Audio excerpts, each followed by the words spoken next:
A very good morning to everyone present here. Welcome to Vista 2021, powered by Bank of Baroda, our title sponsor.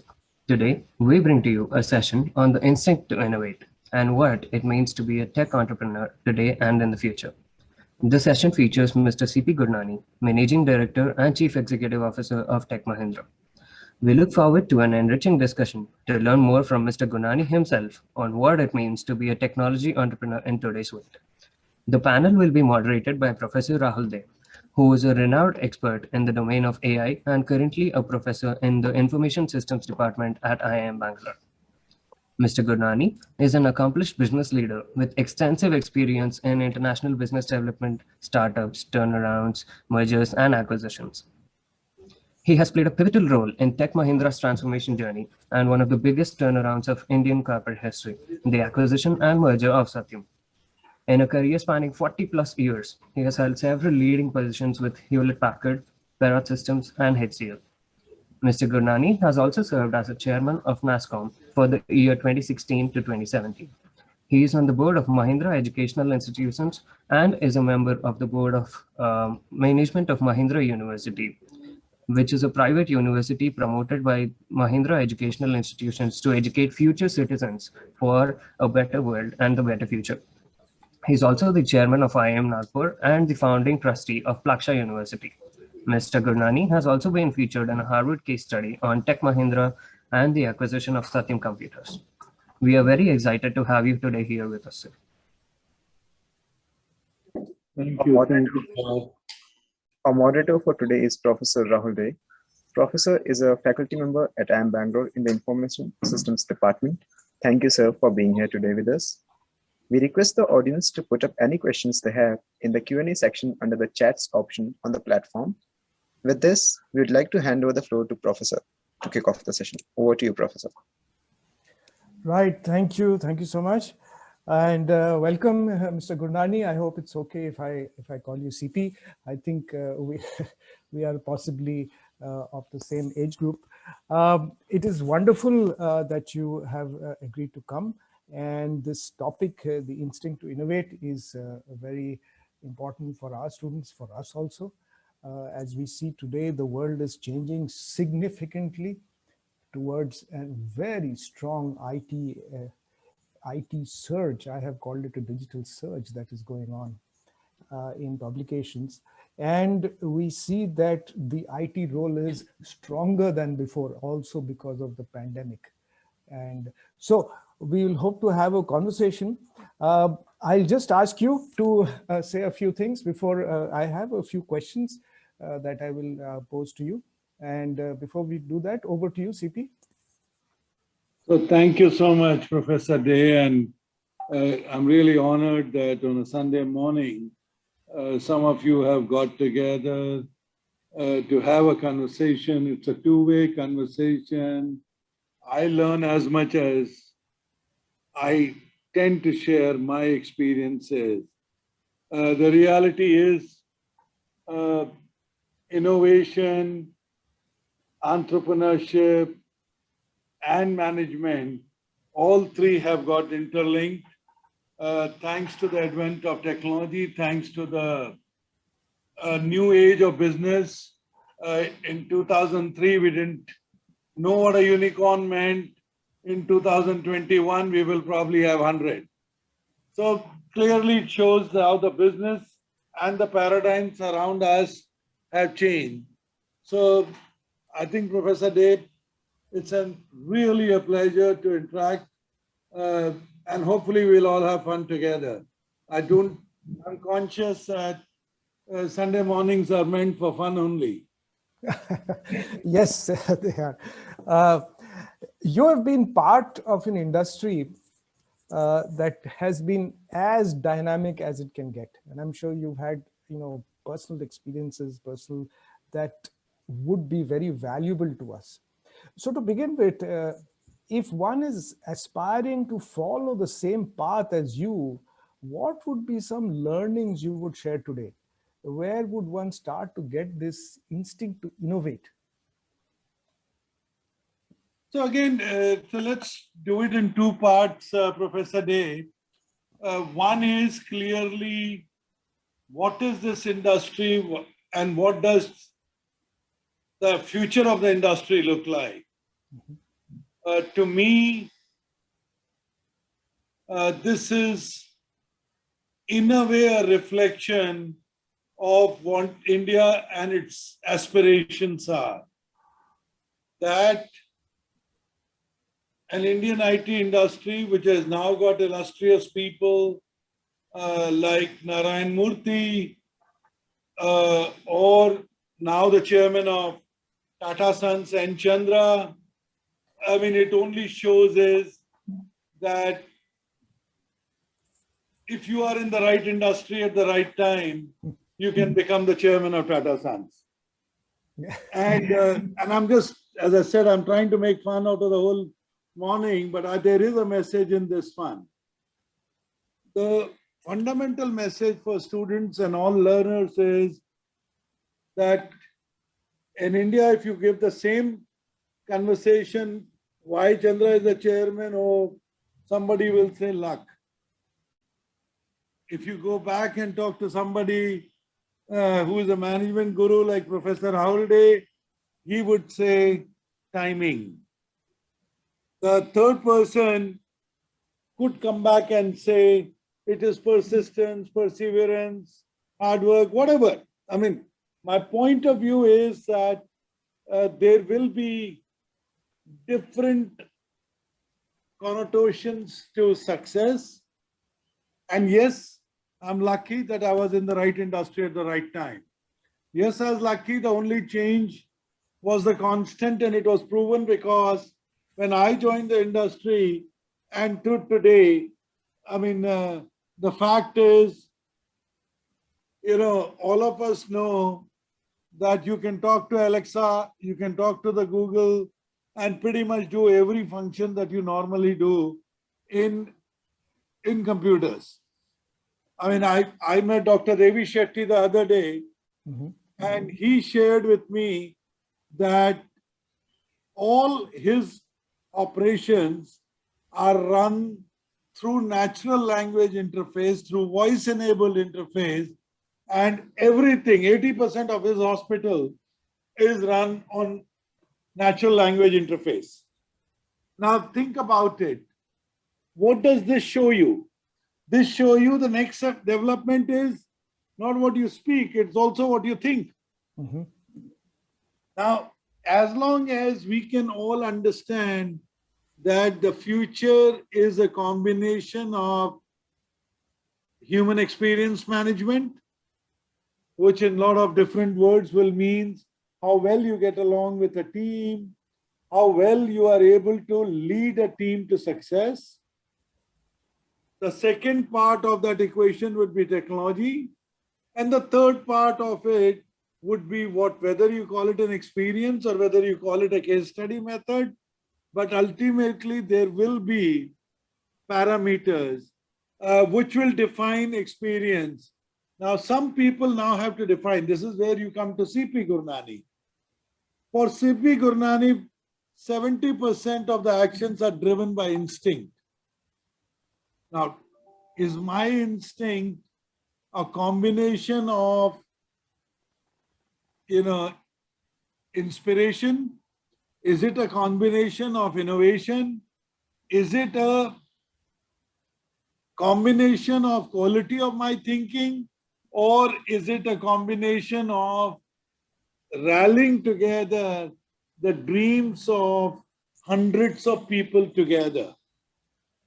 So my answer again is, if you are looking at different subjects, on each of those subjects, if you are willing to look at those 4 parameters, what differentiates you? Number 1. Number 2 is, will I do a better job of harnessing the human potential? Number 3, am I going to leverage technology to deliver better value, whether you call it data, analytics, AI? The word technology will keep redefining itself. And number 4 is, what inspires you? What drives you forward if we are able to mix all of that together, I'm sure there is an answer which can be called future of technology, future of yourself, and in a lot of ways, future of this country. Excellent, excellent. Wonderful points. Let me pick on something that you said a little while ago. You said back in 2000s, we hadn't heard of unicorns. Absolutely. And today we may have, 100 of them in India. So as a leader of one of the largest IT services companies in India, how would you nurture this spirit of entrepreneurship? How would you encourage this amongst our students, amongst our youngsters today? So Mr. Dave, Dr. Day, sorry, if you go back and try and analyze the spirit of entrepreneurship, and we can go into a Bill Gates, we can analyze Jeff Bezos, or we can analyze our own Mukesh Bansal, or the latest rock star called Dipender Goyal. Right? Or some of those who are called, who are not, seen as the innovators or the entrepreneurs directly, but the guys who fund it, whether it is a Sequoia Capital or a Tiger or, Greylock Ventures. All I'm trying to make a fundamental point is that all of us know that there is something which is common, and I'm happy that you coined up the word spirit of entrepreneurship. And what is that common? I would like to fundamentally say an attitude, an aptitude which is willing to actively participate in a change. It doesn't matter. The whole mindset is all about changing. I mean, those earlier days, we had example, make my trip. I mean, the mindset was that I need to change the way people in India book their ticket. He may have got an inspiration from an Expedia somewhere. That a Bansal may have been inspired by Amazon and started a Flipkart. But the point is, there is that spirit of change, a spirit of, making, doing things differently. And I can only say is that to me is number one part of spirit of change, the spirit of entrepreneurship. Number two, if I were to analyze it a little further, I would say that there is something which is called ownership. Whether you call passion or ownership, I mean, to me, there are three words which are often used. An entrepreneur is optimistic, an entrepreneur is passionate, entrepreneur is willing to accept failures, and an entrepreneur is the guy who is willing to go that extra mile when others would give up. And I think we are all in agreement with that entrepreneurial spirit. And I'm never ever going to say that entrepreneurial spirit is less than anyone else in an AM Naik. I mean, who is the longest serving CEO and then chairman of L&T. Correct.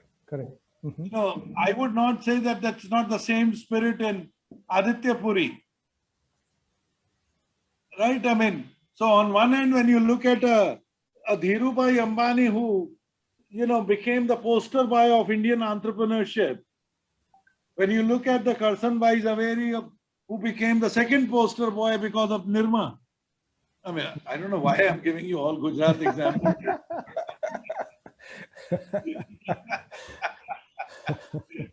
Yes, they are the poster boys. Yes. But the point I was trying to make is ownership, passion and drive, curiosity and change, and last but not the least, calculated risk taking. If anybody says blind risk taking has made an entrepreneur, no. It's a calculated. So, in my opinion, if I were to put all of them into a jar and say, this is what I'm selling as entrepreneurship or the spirit of entrepreneurship, and as I said, it applies as much to an entrepreneur manager, and that's where I am. Or to an entrepreneur like Dhirubhai Ambani. I mean, different level, different scales, but that's really what it is all about. Absolutely. Absolutely. Excellent. So spirit of change, ownership, calculated risk taking. Now, see, the question that comes here is our young people who are listening to this show, they are in their early 20s. They have a little bit experience, not much.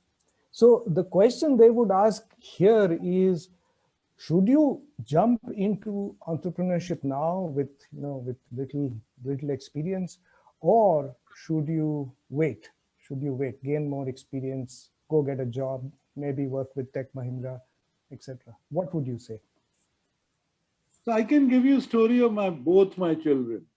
You know, my daughter, she did the usual, thing about joining a bank and then joining consulting company, Bain Consulting for her. And then she went to the business school. She went to Harvard Business School. And she came back for the first few years. She wanted to be a social entrepreneur. Then she said, no, I need to make money to be a social entrepreneur. So she has founded her own company. Now, the point I'm trying to make out here is indirectly give an answer that your moment will come to you. Your passion will drive you to bring that moment. And to me, it is not about entrepreneurship as a business. It is about awakening that spirit in you. I mean, I'm going to write a book, Dr. Dave. You should write with me. Spirit of entrepreneurship. Absolutely. Would love to. Well, I'm really excited. When that spirit wakes up, one day you are a worker bee. The second day, you want to now own an operation. And that ownership culture changes you from an employee to an owner, from an employee to an entrepreneur. You are no longer saying whether I will get the X mileage benefit. You are saying is that how do I get the end result? You know, the mileage benefit of whether it is 5 rupees a kilometer or 50 rupees a kilometer. Because the petrol price has changed, mileage benefit is not changed. You don't go and keep your car inside the house.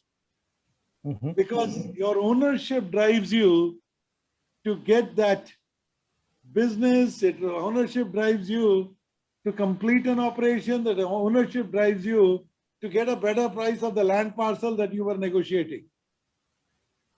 Absolutely. So the day you awaken your entrepreneurship spirit, that is the day you changed from becoming a follower to become an owner.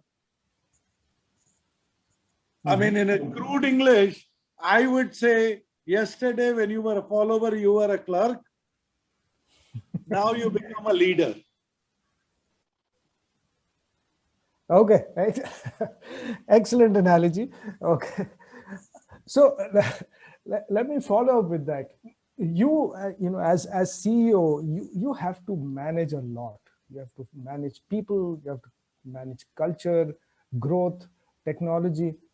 So how do you sustain this? How do you go along with this? And entrepreneurs would have to do the same. So I think for me, it has been a hit and trial to learn what is the best way to manage. All of us, are human beings.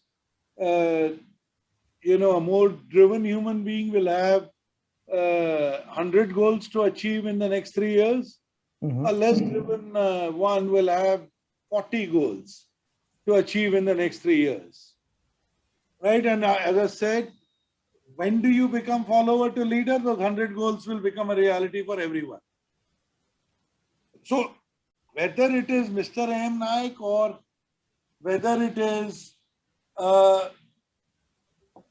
Adani, I'm just again putting a name here. They all have 101 things to do, 101 goals to achieve. And the reality is that human being is capable of achieving those 100 goals. Now, the point at which, if you normally write a CEO goals, there will be an analyst point of view, which is the industry analyst, which will say growth, profitability. Oh, then there will be another 10 parameters, attrition, global hiring or not, depending on your distribution of customers, your geopolitical, whatever. Every industry will have those 15 things. If you are in a pharma industry, it will be weight towards the regulator. If you are in a paint industry, it will take into account the economic GDP velocity, but there will be parameters which define your goal. The second part is, for any business, and I think that's where the real differentiator is. The real differentiator is, one CEO is inspired. He wants to innovate. Again, the word are inspired and innovate because the inspiration is that I want to be the best. It could be the lowest cost car producer in the world. I mean, whenever people talk about Ratan Tata and Nano car, I actually get goosebumps because to me, it reflected the inspiration, it reflected the imagination, it reflected the desire to change. So to me, Nano car was the best example in the world of, dreaming big. Now, why did it fail big? It's immaterial. But that desire to dream big, I think if a CEO has it, he will be able to be remembered as what we have just now spoken about. Many CEOs, and I would believe is that they were the ones that will be remembered. They are the ones who will be admired. They are the ones whom some of the youngsters would like to emulate. And why? Because they always, talked about the bigger picture. They thought about the bigger picture.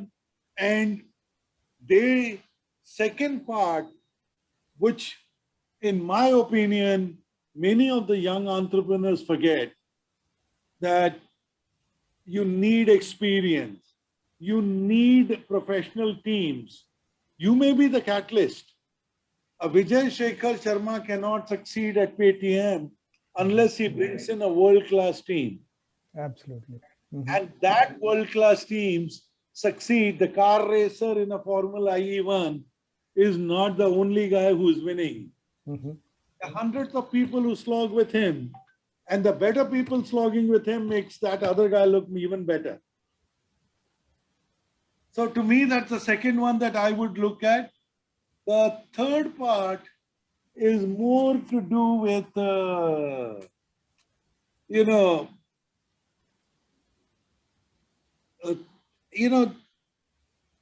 you have to define at your terms, what does future mean? Now, this is, for different people, different things. But we all know transportation industry got redefined by a drone delivery. And hospital got defined by remote health working. And education got defined by hybrid learning. And similarly, every institution, the supply chains got disrupted. Now, if you do not take a, definition of the future, and if you do not take those forward calls, then you are basically becoming one of those, what is called the Kodak part, the Kodak moment. Yeah. So at Tech Mahindra, I try and, I realize I'm not a Superman. I need to listen to the different people. So I have groups which give me advice on future, groups which will advise me on collaborative working, groups which will advise me on how to improve operational matrix, and I'd always involve internal task forces, the young, the youth, and some of the recent graduates, because I believe that they are the ones who are the future. Wonderful, wonderful. Very insightful. Let me just take one more question. Maybe we'll go to the audience questions after this, if we have time. See, you mentioned that this future part is very important, and I fully agree with you. In Tech Mahindra, how are you addressing these new emerging technology trends? I mean, they seem to be coming at a huge pace. Blockchain, AI, machine learning, IoT. How are you addressing this challenge? How are you bringing this to your clients? So, Dr. Day, every individual has his own style of decision making. As I said, 50% of mine is instincts and 50% of mine is industrious. That means there is data to correlate it. So, for example, I was in telecom, I took a forward call on 5G. I may have gone wrong by a year, but it was a necessary call to take. Similarly, we took a forward call on software as a service. We've invested heavily into software as a service because we still believe that is the way the software industry will go. The third call is, I'm just sharing with you, like a Bharti group took a call on this company called OneWeb. Bharti group, actually it is Sunil Mittal as an individual. He has invested heavily into almost bankrupt company in UK called OneWeb, which is going to launch about 200 low orbit satellites. Because his belief is that space tech will define the world. So my point is, somewhere it is inspiration, somewhere it is about your industrious data. And I, as an individual, I'm a curious guy. I am unstoppable in my questions. And number three is, I have not forgotten my childhood instincts where a toy had to be broken to understand what it does. So that gives me the questioning and curiosity, helps me take decisions. And besides that, as I told you, ultimately, I involve my team and I involve my youngsters in taking a decision. Wonderful. Okay, so let me pause here and let me ask our organizers, Shivanjali, Rishabh, do you guys have some questions you would like to pose to CP? Yes, sir. We have few questions from the audience that we'd like to pose. Sure. Go ahead. I can continue later on. Yeah, Jawahar. Perfect, sir. So we have a question from the audience here, which asks about, it says something like a large number of firms are struggling to cope up with the rapidly changing times in today's world. And we've also seen that India has somewhat taken a tech leap of sorts in the recent years. So do you think Tech Mahindra was ahead of its time when it was adapting to digital technologies and all? And if yes, how does it plan to stay ahead on this curve?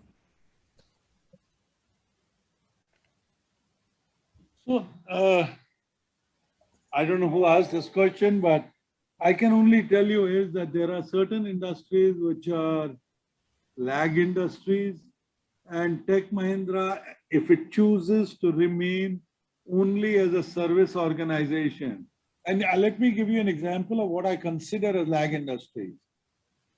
a PwC or a Deloitte or a EY are lag industries. Somebody has to make the account so that these guys can audit it. Some guys has to, make a law so that these guys can make three meanings out of the same piece of law. I mean, that's how they make their money, right? So we did not go and invent an SAP or a Salesforce.com.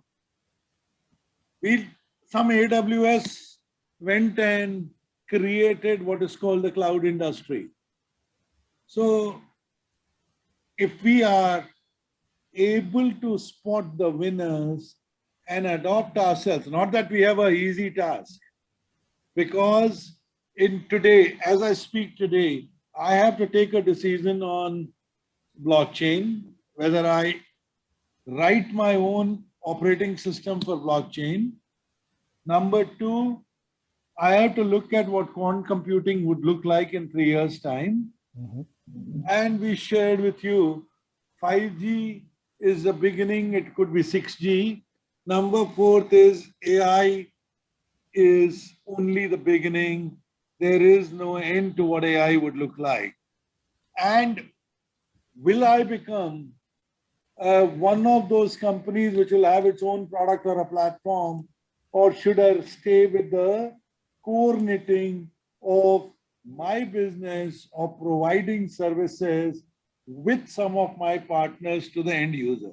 So when I come to sell to IIM Bangalore, I can sell to them SAP as an ERP or an Oracle as an ERP. I can do a customized package for them to do predictive analytics on what kind of people are more likely to be successful. And hence the professors can tailor their courses which are hyper-personalized. So maybe Shivanjali would need a better education or a better interruptions in marketing, whereas a Jawar would probably need more interruptions in analytics. I'm just giving you that today's technology allows me to come and sell that solution to Dr. Day. Now, the point I'm trying to make here for all of you is you are never ahead. You are only ahead if you overspend on something, and which the Americans call it as betting the ranch. So if I overspend money on quantum computing and I set up a mainframe labs of quantum computers and I start giving away, let us say I make about $1 billion a year and I start spending $1.5 billion on quantum computing, and quantum computing doesn't happen. Now, those are business mistakes. They are not being ahead of the time or being behind time. It is like you did not follow the basics of risk management.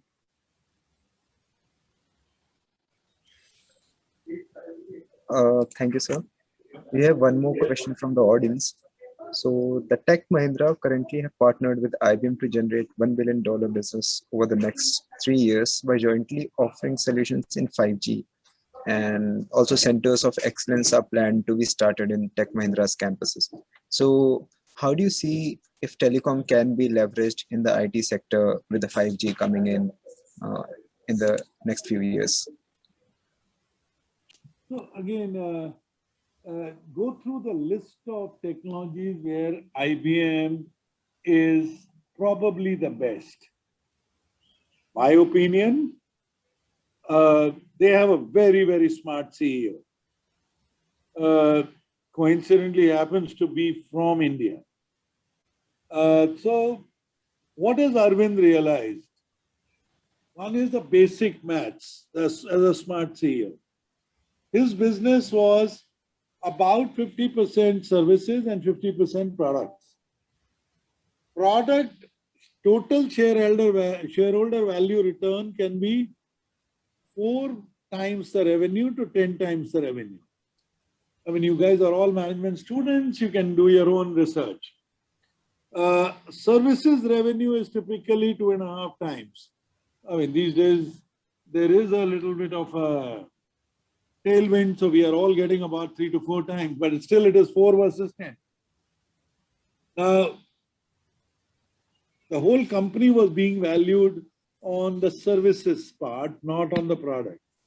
So he decided to split the company. Services is becoming separate company and product is becoming a separate company. And look at what the products are. They are the world leaders in Watson. They are the world leaders in cloud, world leaders on IoT, and world leaders on IBM security, cyber security. Now, look at what is happening around us. Around us, what is happening is you have an explosion of data. IBM is good at IoT. From where does the data get generated? Most IoT devices, most IoT sensors. So data, where does data ultimately edge computing or whatever? You guys are, half of you are engineers. Half of you have worked in Tech Mahindra or Infosys or a Wipro. Where is the data getting processed? Either on the edge or in a data center or on the cloud. Now, so that means cloud is important, right? The third thing is, how do you treat the data? You treat the data by asking data the right questions. What did you start saying? Oh, that means I can't do zillions of terabytes of data. So I do my rule engines, I put it in my AI, I do machine learning, and I keep making it smarter. What did I say? IBM is good at AI and ML because they were the authors of IBM Watson. Then the last part is in this chain is, while you are going ahead and making the planet smarter, they call their technology as a smart planet, right? You also need to make your planet secure. And that's why they're the products in cyber security. And Tech Mahindra, the moment they don't have services company, that means I do not have internal competition. And that is why I took a step forward. The separation will happen sometime by 2022 beginning. When did I announce it with Arvind? 7 months ago. And why did I do it a year of now? Yeah, almost 7 months. And why did I do it earlier? Because, as I said, I anticipated the future and I had to take a forward call. So we are both, Arvind and I are jointly investing, but while I was being good at my job, he is smarter because he is going to unleash better market value for IBM. Sorry, I gave a long answer, but I hope you understand the process of decision making. Yes, sir. So we have one more interesting question. It says that only 8% of homes with youngsters have access to the internet, which will only create a broader divide in the urban-rural demographics. How can India overcome this with the help of big tech firms like Tech Mahindra, especially in the context of driving the entrepreneurship culture amongst the rural youth as well? So one is, again, my survey shows, Rishabh, that millennials don't want to stay at home. Millennials would rather come to work. It is actually older people like me who are enjoying it too much because, you know, we are, for many reasons, more comfortable at home. So, as far as I am concerned, since India has a young population, if we can create work for people, we should not have that problem of homestay. I mean, so I'm giving you a counter view. The second point is more to do with availability of smartphones. Like, for example, when I go to my son's apartment, he doesn't have any TV connections. I mean, he watches all the stuff, but he does it on internet. Right? I mean, so it's not that if I wanted to ask him, I want to watch Indian Idol, sure enough, I mean, he will go onto some app called Sony Live, and there is something called Indian Idol, and I can watch it. So the millennials have a different way of working. And number three, he also does not have any desktop at his house. I mean, his whole world revolves around an iPad and a smartphone. So my reason of putting these facts in front of you is that if we can make these devices cheaper and put it in the more hands of more people, I think the smarter India will emerge a faster and hence more inclusive and more transparent India.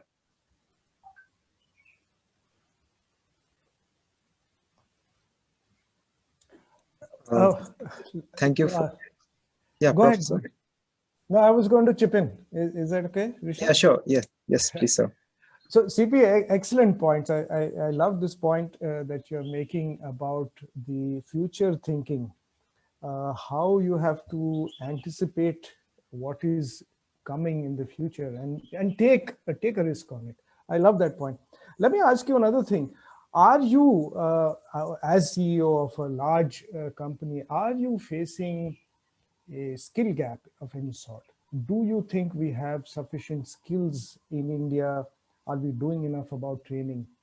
How do you see that, and how do you think what do you think is the way forward for us? So, Dr. Dave, I mean, I know I'm running short of time, but I will give you few fundamental, pointers. People that you interact with at IIM Bangalore are people who have gone through minimum 4 selection processes. In 10th, in their 12th class, then they post their graduation, and then finally in front of you. Right? So you are basically getting the best of the best that is available in this beautiful country. And what is it that at each selection process, they had to demonstrate? They had to demonstrate their domain knowledge. It doesn't matter whether the guy was good in films or in kabaddi. The guy was good in cricket or in computer science. The second thing he had to demonstrate was his soft skills, his presence, blah, blah, blah. And number third was clearly how fast he connects the dots. Some of those innocent questions that you asked, A went to B, B went to C, I mean, they were not science questions. They were connecting the dots questions. Right? Unfortunately, our education system has been very test marks oriented. They have 4 selection processes, but they always SAT score or a GMAT score or your GRE score, whatever is equivalent, or your 10th class exam or 11th class result. Unfortunately, that is creating unidimensional skills, whereas more critical thinking skills are required, more soft skills are required, and more, curiosity and challenger skills are required, which is what we started with, that entrepreneur manager. So unfortunately, what happens is that we create more followers by our education system instead of creating future leaders. So yes, there is a gap, and the biggest skill gap is curiosity and critical thinking, alternate thinking. Very good. Actually, that was my next question. So I think you have already answered it. The soft skills is what I was going to ask. Let me ask at another level, just going off some of the questions I had. Did you ever in your life have this, in your career, have this notion, drat, I wish I was doing something else? maybe you thought, oh, I wish I was going off to space or, fighting for a gold in Olympics. Did you have that? Actually, Dr. Day, no. Mm-hmm. And the reason is that the switch that happened on my becoming an owner in my mind, not that anybody, it's like one of my youngsters had written this beautifully, that empowerment is never given, it is taken. I mean, I don't want you to go and take over the traffic police tomorrow. All I was trying to say is that in an organization where people are looking for boundaries, actually there is a lot of appreciation for folks who can go outside those boundaries. So I'll give you an example. This young girl in my office, I'd asked her to help me on 2 of my assignments, Mahindra University and this. So I said, listen, if I were on my own, I would like to visit 2 or 3 institutes and spend some time.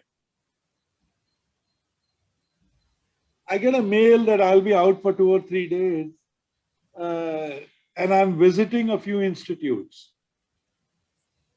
Now, and I genuinely appreciated that initiative. And trust me, I work with dozens of youngsters.